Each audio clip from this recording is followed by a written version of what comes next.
Hello बच्चों, बागलेश classes में आप सबका स्वागत है। बच्चों, आज हम हिंदी की बुक स्पर्श के फर्स्ट लेसन की रीडिंग करेंगे, जिसका नाम है दुख का अधिकार। इस लेसन के लेखक यशपाल जी हैं। यशपाल जी हिंदी साहित्य के यशस्वी कहानीकार हैं। इनका जन्म 3 दिसंबर 1903 ईस्वी में फिरोजपुर छावनी में हुआ था। अमर शहीद भगत सिंह आदि के साथ मिलकर इन्होंने विद्यार्थी जीवन में क्रांतिकारी आंदोलनों में भाग लिया था, जिसके कारण इन्हें कारावास का दंड भुगतना पड़ा। जेल में ही इन्होंने कहानी लिखना आरंभ किया। तेरी मेरी उसकी बात पर यशपाल जी को साहित्य अकादमी पुरस्कार मिला तथा भारत सरकार द्वारा इन्हें पद्म भूषण अलंकार से भी विभूषित किया गया है। वर्ग संघर्ष, मनोविश्लेषण और पैना व्यंग इनकी कहानियों की विशेषताएं हैं। तो बच्चों, चलिए अब कहानी पर चलते हैं। मनुष्यों की पोशाकें यानी कपड़े उन्हें विभिन्न श्रेणियों में बांट देती हैं। प्राय पोशाक ही समाज में मनुष्य का अधिकार और उसका दर्जा यानी उसकी हैसियत निश्चित करती है।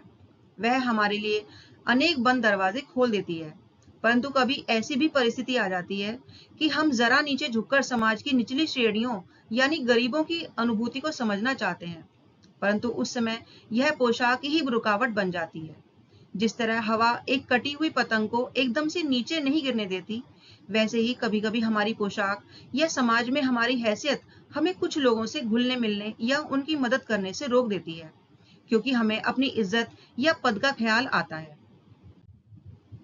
एक दिन बाजार में मैंने देखा कि कुछ खरबूजे डलिया में जमीन पर बिक्री के लिए रखे थे और उनके पास एक अधेड़ उम्र की औरत बैठी रो रही थी।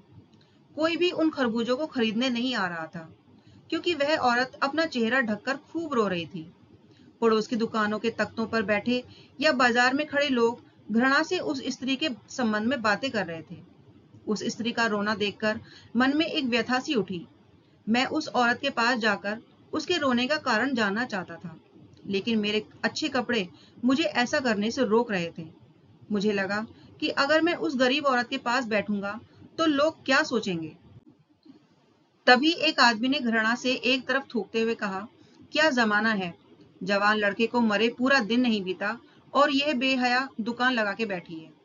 दूसरे साहब अपनी दाढ़ी खुजलाते हुए कह रहे थे, अरे जैसी नियत होती है अल्लाह भी वैसी ही बरकत देता है। सामने के फुटपाथ पर खड़े एक आदमी ने माचिस की तीली से कान खुजाते हुए कहा, अरे इन लोगों का क्या है, ये कमीने लोग रोटी के टुकड़ों पर जान देते हैं।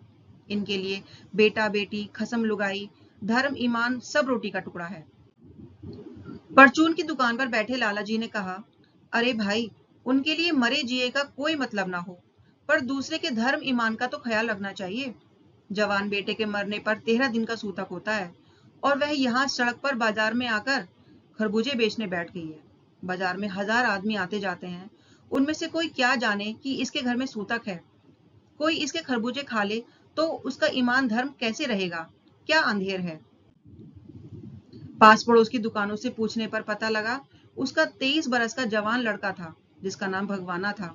घर में उसकी बहू और पोता पोती हैं। लड़का शहर के पास 1.5 बीघा जमीन में खेती करके परिवार का निर्वाह करता था। खरबूजों की डलिया बाजार में पहुंचाकर कभी लड़का स्वयं बिक्री के लिए बैठ जाता था तो कभी माँ बैठ जाती थी। परसों सुबह भगवाना खेत में पके खरबूजे चुन रहा था। गीली जमीन पर आराम करते हुए एक सांप पर उसका पैर पड़ गया और सांप ने उसे डस लिया। लड़के की बुढ़िया माँ बावली होकर ओझा यानी सांप का जहर उतारने वाले को बुला लाई। झाड़ना फूकना हुआ, नागदेव की पूजा हुई। पूजा के लिए दान दक्षिणा चाहिए। घर में जो कुछ आटा और अनाज था दान दक्षिणा में उठ गया। माँ, बहू और बच्चे भगवाना से लिपट लिपट कर रोए, पर भगवाना जो एक बार चुप हुआ तो फिर नहीं बोला। सांप के जहर से उसका सारा शरीर काला पड़ गया था। जिंदा आदमी नंगा भी रह सकता है, परंतु मुर्दे को नंगा कैसे विदा किया जाए। उसके लिए तो दुकान से नया कपड़ा लाना ही होगा, चाहे उसके लिए माँ के हाथों के कड़े यानी कंगन ही क्यों ना बिक जाए। भगवाना परलोक चला गया। घर में जो कुछ चूनी भूसी थी सो उसे विदा करने में चली गई। बच्चे सुबह उठते ही भूख से बिलबिलाने लगे। दादी ने उन्हें खाने के लिए खरबूजे दे दिए, लेकिन बहू को क्या देती। बहू का शरीर बुखार से तप रहा था। अब बेटे के बिना बुढ़िया को पैसे भी कौन उधार देता। बुढ़िया रोते रोते और आंखें पोंछते पोंछते भगवाना के बटोरे हुए खरबूजे डलिया में समेटकर बाजार की ओर चली आई। और इसके अलावा उसके पास दूसरा कोई चारा नहीं था। बुढ़िया मजबूरी में खरबूजे बेचने का साहस करके आई थी, परंतु सिर पर चादर लपेटे, सिर को घुटनों पर टिकाए हुए फपक फपक कर रो रही थी। कल जिसका बेटा मर गया हो, आज वह बाजार में सौदा बेचने चली है। हाय रे पत्थर दिल।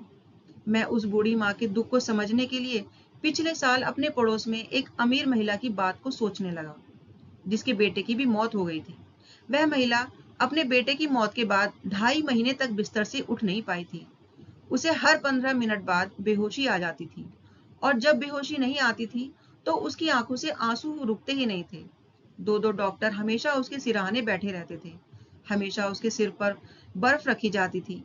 पूरे शहर के लोग उसके पुत्र के मरने से दुखी थे। जब मन को कोई रास्ता नहीं मिलता तो बेचैनी से कदम तेज हो जाते हैं। मैं भी उसी हालत में नाक ऊपर उठाए राह चलते लोगों से टकराते हुए चले जा रहा था और सोच रहा था कि शोक मनाने, दुख मनाने के लिए भी सहूलियत चाहिए और दुखी होने का भी एक अधिकार होता है। बच्चों, ये कहानी यहीं पर समाप्त हो जाती है। कहानी हमें बताती है कि भारत में लोग कैसे अंधविश्वासों और ऊंच नीच के भेदभाव में फंसे हुए हैं। ये कहानी दिखाती है कि दुख महसूस करना सबके लिए एक जैसा होता है। अमीर लोग कैसे निर्दयी हो जाते हैं और गरीब लोग कितने मजबूर होते हैं। यह सच है कि दुख हर किसी को तोड़ देता है और हर कोई दुख का शोक मनाना चाहता है। लेकिन हमारे देश में कुछ ऐसे बदनसीब लोग भी हैं जिन्हें ना तो दुख मनाने का अधिकार है और ना ही उनके पास इसके लिए समय है। उन्हें तो अपने जीने के लिए भी संघर्ष करना पड़ता है। आशा करती हूँ आपको ये कहानी समझ में आई होगी। अगर आपको ये वीडियो पसंद आई है तो वीडियो को लाइक करें, अपने फ्रेंड्स के साथ शेयर करें और हमारे चैनल को सब्सक्राइब करना ना भूलें ताकि आने वाले वीडियोस आप तक पहुंच सके। Thank you.